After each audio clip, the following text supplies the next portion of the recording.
All right, 0.4 times 0.21. Okay, so how do we do something like this?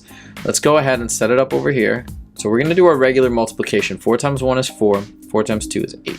Okay. But now the question is, where do I put the decimal? Do I put it here, here, where does it go? We count the number of numbers to the right of the decimal in both of these numbers. So we got 1, 2, 3. So we got 3 numbers to the right of the decimal. That means if we start a decimal point here, we move it 3 spots to the left. Once, twice, 3 times.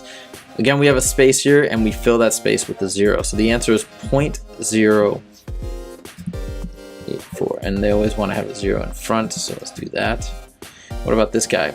0.3 times 0.6.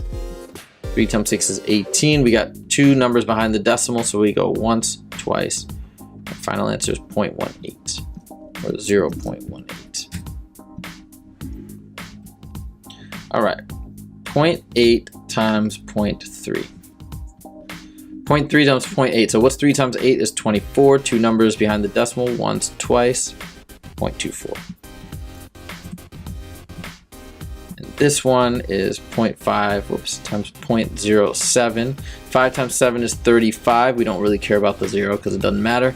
It'll just be a 0. And then how many numbers do we have? 1, 2, 3 to the right of the decimal point. So we go 1, 2, 3.